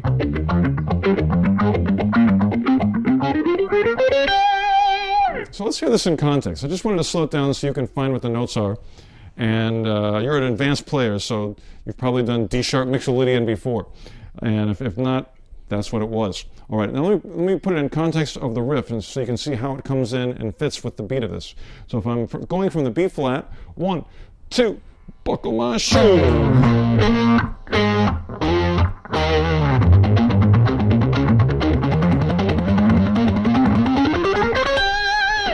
And it ends right on the 1, or after that bend. Now, and I go back to an E7, and F7, and then back to our...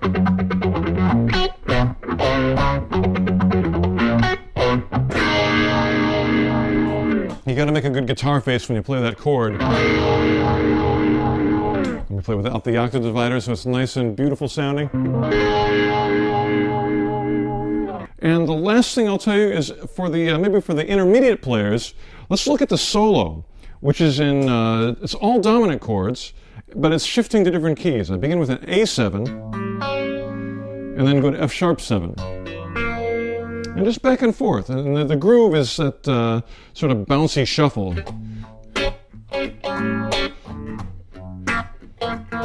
That kind of groove. So what are we going to play there? I think for the A, I play kind of a major blues. I use a lot of both thirds, like...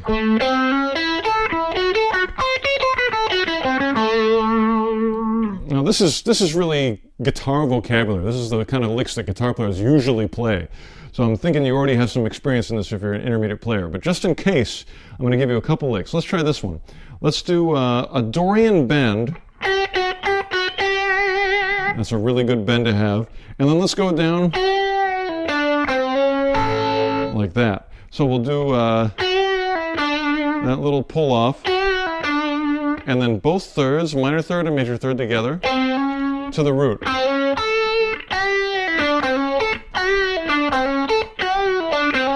All right, there's a nice shuffly phrase that'll go well over your A7 chords. A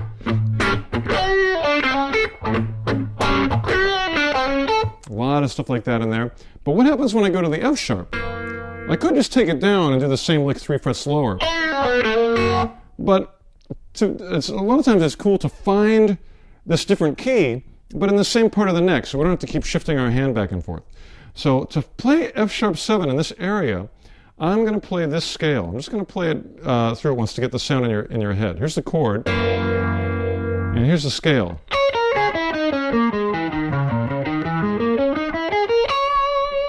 So what is that? That's actually all the notes out of an F sharp dominant 13.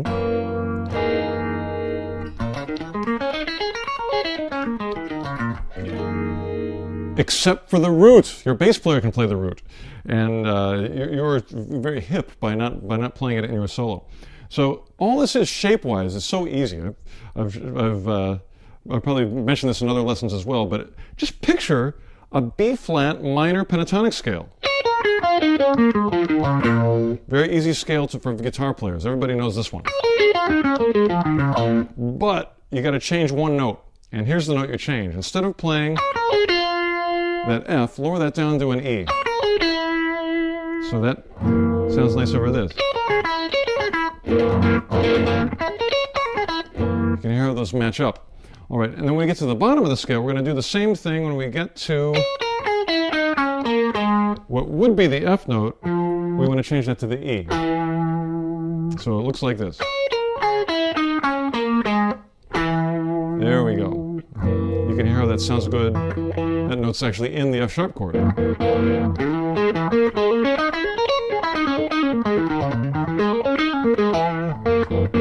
So that way, we can stay in this same position and play over those two changes. The A7.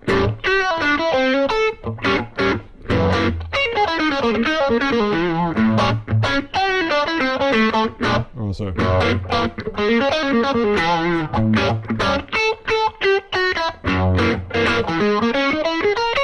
All right. That's a nice way to play over those two.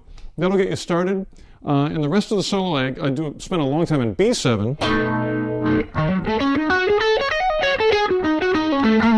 And at the end, do an altered C sharp 7.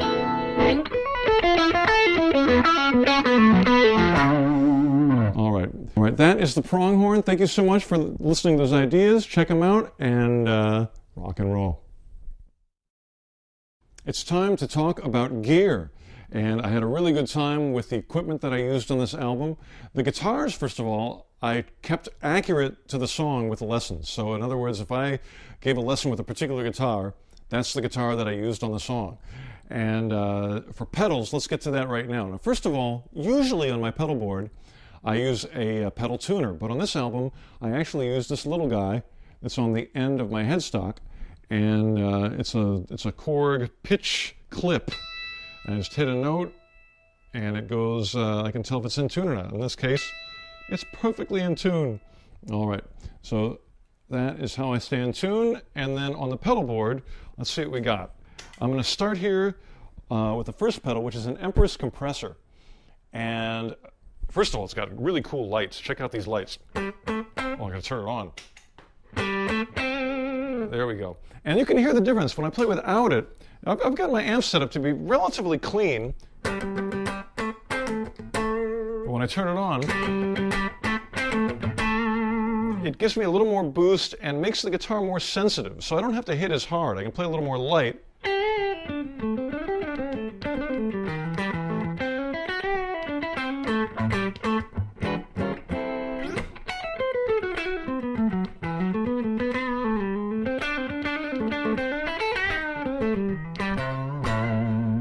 It just makes it a little bit easier to play, makes the clean things come out really nice. I dig that compressor. All right, the next one is the Octron by Fox Rocks. This is a discovery I made recently. It's just a really nice sounding octave pedal where it gives me potentially either a higher or lower octave, but I'm using the lower octave there mostly. You can hear the difference without it. But then suddenly it sounds like a bass player joined the band. So even when I play solos, just thickens it up. Because without it, with it.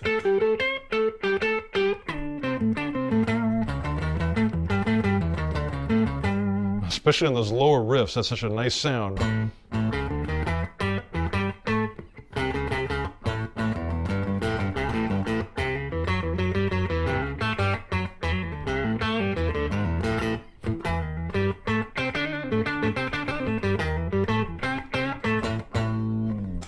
That's a really great sounding octave pedal. And actually having a compressor before it makes it trigger even more accurately and just sounds great.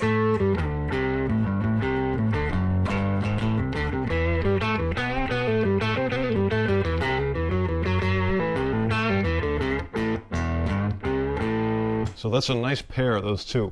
All right, from there, let's go to the fuzz universe. This is a very reliable pedal I use all the time, and it's just a great overdrive pedal with two sides. Thrust 1 is straight distortion, a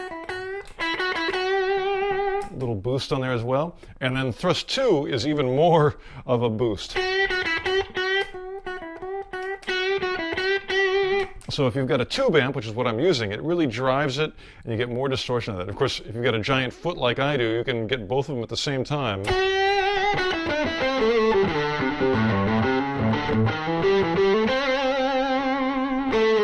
If I really want to get crazy, I can put the compressor on and these and really have a lot of sustain.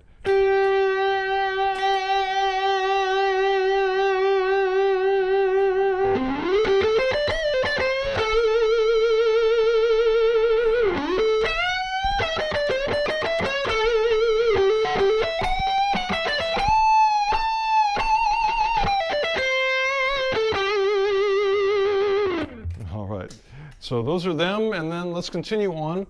The next one, you might not notice it, but I have a splitter that's on its side here. It's actually a Lely splitter, and it says PG on it, which does not, in this case, mean Paul Gilbert. It means I've got a phase button and a ground lift, and that's why I put a P and a G. I just wrote that on there with a silver paint pen, so I know which one is which. And that can be really helpful to have those buttons when you've got a 2-amp setup, which I do now. And I split it so I can use two MXR Phase 90s, and I love this sound. When I put them both on, here's without it. But with it, ooh, listen to that. That's a beautiful sound. Put the compressor on.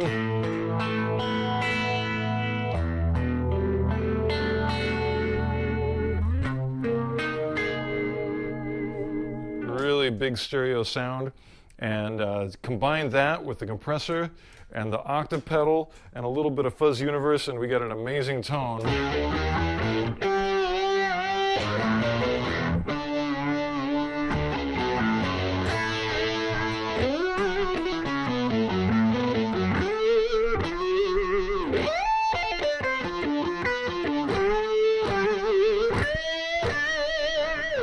All right, so those are my tone secrets. In addition to that, on some of the tunes, I also use the tube screamer just as another kind of tone. I love the fuzz universe, but I love the tube screamer as well. So sometimes I'm just in a different mood, so I try a different distortion pedal.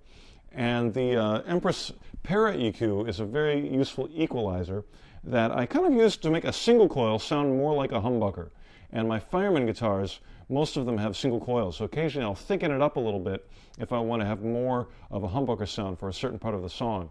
And these are the main pedals I've used for the whole record. So it's all powered by a Voodoo Labs Pedal Power Plus. I've got it labeled with a giant 120 volt sticker because whenever I travel to other countries, it usually accidentally gets plugged in the wrong power and blows up, and I don't want that to happen, so I make it very obvious what voltage needs to be plugged into that.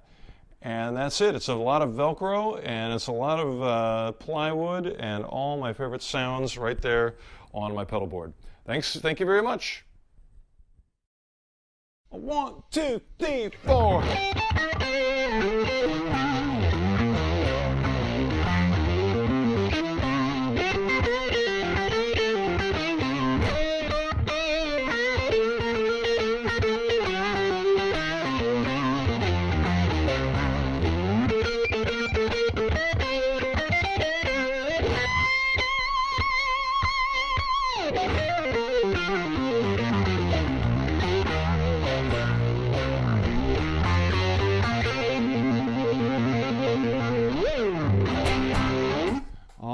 Thank you so much for coming along with me on this guitar journey through the songs of the album Vibrato. I hope you had a great time.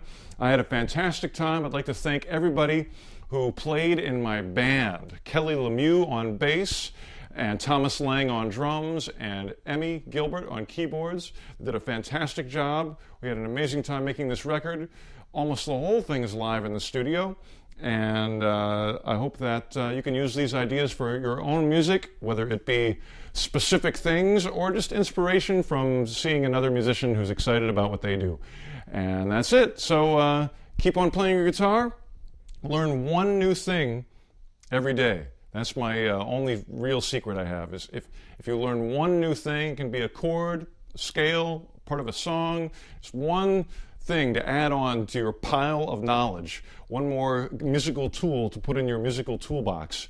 You do one every day. At the end of a year, it's going to add up to a lot, and you'll have all kinds of good tools to make any kind of music you want to make. All right, that's it. This is Paul Gilbert. We'll see you again. Rock and roll, and see you on the road. All right.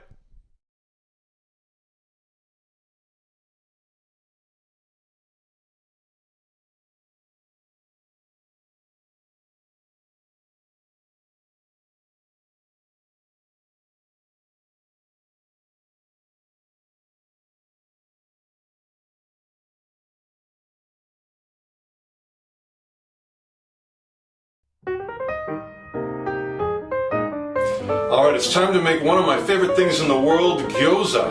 And I learned to make these even before I knew they were called gyoza. Back then I just called them Chinese dumplings, but now I know the proper name. In Japan that's kabetsu, I think, if my memory serves me. Okay, now we need to make this small, so, okay, that's pretty good. Okay, let's scoop that into the bowl. Don't have to be careful with it. If you're too careful, it takes too long. Alright, so we've done it. We've got a big bowl of cabbage, so we're going to boil that. And let me get some water boiling. Get this cooking. Alright, now while that's heating up, let's chop the onions. I can do it in one mighty chop. There we go. And I'm under pressure, so being filmed, but I'm going to do some good chopping. Alright, I decided I want these onions a little bit smaller, so I'm going to use a chopping technique. I don't know if anybody else in the world does this, but I just sort of hold the end of the knife, and then with the other end, come down and sort of, and I try not to do that. But basically, there we go, making these nice and small. Alright, so let's put those in the bowl and we'll be ready for our next step. I've got some chicken breasts, and maybe I'll cut it up a little bit just to make it sort of a good size to fit in there. You know, the size of your, what's something that's that size? The size of a big, a size of this, that's how big you want. And here's, it's going to be exciting, we get to make a noise. I'm going to put it on chop. Oh, nope. There we go. And let's put this in this bowl here. Alright, the water's boiling. Time to boil the cabbage. There it is, a healthy boil. Carefully put it in here so you don't splash yourself with boiling water. And how long should we boil this? I mean, as you watch it, it turns like a sort of a more intense shade of green. It's green tinted 60s cabbage.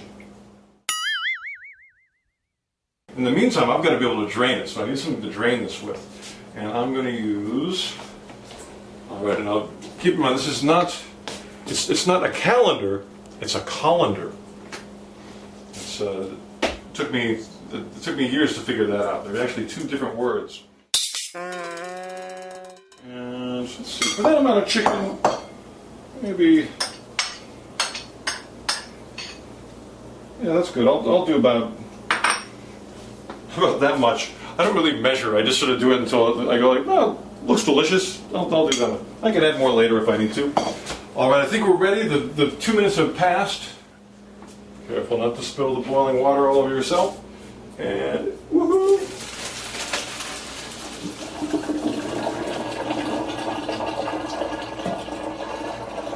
in it goes. Drained cabbage, oh, very nice. Now I want to squeeze the water out of this. And there's a couple ways to do it. And I think, how am I going to do that? You know what I'm going to do? I'm going to invent a new way just to see if this works. Because sometimes you can actually squeeze it in a towel, which I may end up doing that. But in the meantime, you may scowl like, oh my God, he used those gloves to wash dirty things. But don't tell anybody. I'll wash these off first, make sure they're clean, and then I'm just going to squeeze that down. Let's see if my new invention works. So we'll make sure that my gloves are just as clean as anyone has. We'll even use a little soap.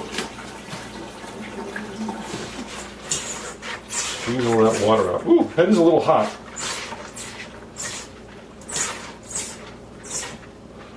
I want to cool down a little bit. I can even cool down this way. There we go. But it's fun. Okay, I think that's pretty good. Check that out. We've got, that one used to be one giant head of cabbage, and now it's relatively small. And we have to decide how much to use. So let's take a look at our bowl. I'm going to use probably about maybe the same amount or a little less than the chicken. Some fresh ground pepper. Put that in. And maybe a little sesame oil. A little bit. And maybe some soy sauce. Again, I can't read it, but that's soy sauce. A little bit. Okay, let's mix this up and see how it turns out. Oh, looking good. There's going to be some good gyoza or wonton. All right, we're ready to wrap the gyoza. Okay, are you ready? This is the exciting part. You take the wonton. Okay, you might want to get close up to the hand here. So you put it in your hand. You take about that much filling, and then you take your washed finger, make sure that's all cornstarch all mixed up in there, and you do two sides. Then you fold over the other sides to connect. So you got sort of a little triangle. And then you do the front of this side and the back of this side. Pull down and connect them. And there you have a nice little boat-shaped gyoza. Alright, so we've got a nice plate of gyoza ready to go. And it's time to heat up the pan. And I usually put the oil in first. And I'm not going to deep fry it, I'm just going to pan fry it, but I'm still going to use a little bit of olive oil. I don't know if that's the best one, but it's the one I've got around. And I'm going to kind of use a lot. That should be good. It's enough to cover up the whole bottom. Maybe that's more than I need, but we'll turn it on. And I don't know if that means anything, but I usually put my flame on 3. You know, if you've got a Marshall lamp, you want to put it on 11, but for my flame, I put it on 3. And now you have to wait for it to get hot. And I actually heat it up a little bit in advance, but the way I can tell it's hot is when the oil starts to kind of move on its own. So I'm going to sit here and watch the oil. We've got nice hot oil, and I'm going to put these in here one at a time. Oh, I can see the oil get nice and bubbly. There we go. So they're going to get a little brown, but I want to get them even, so I'm going to move them around a little bit. Oh, they're cooking well already. Well, Hashi, you're so good for cooking. I don't know what I ever did without these. Even amount of golden brownness.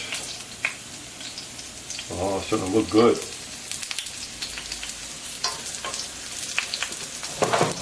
The oil gets around evenly.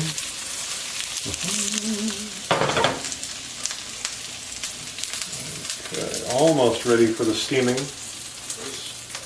And then get ready and go. And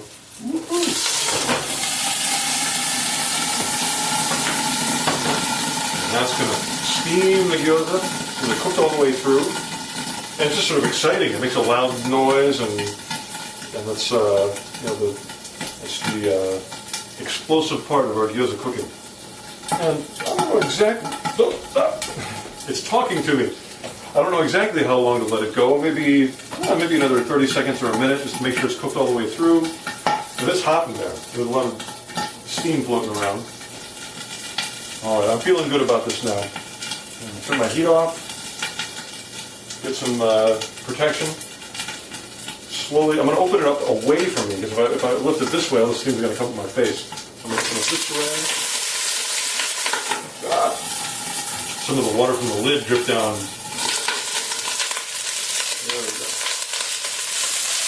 Oh, this is great.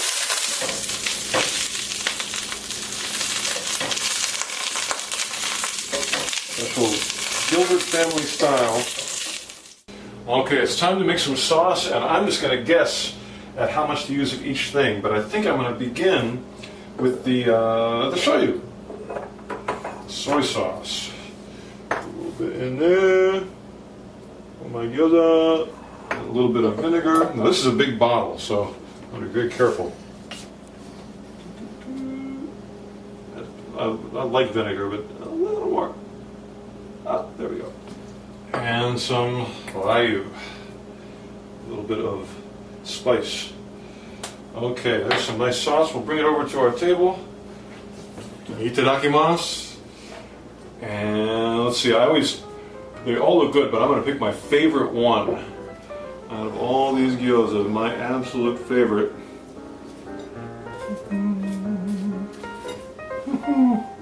They look good. I think I'm going to have, which one is the most golden brown?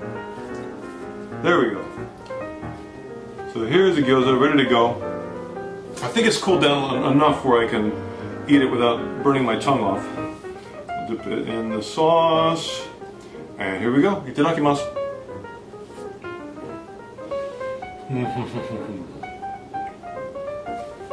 Oishii.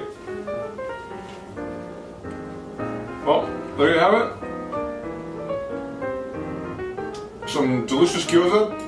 And skoshi karai. I put a lot of ryu in there, but I like that. Wash it down with some water. So everybody's got their own method. That's mine. That's the Gilbert family method of making gyoza. And try it at home. And when you're done, rubber gloves to clean it up. Keep your calluses ready for some vibrato. All right. Thank you.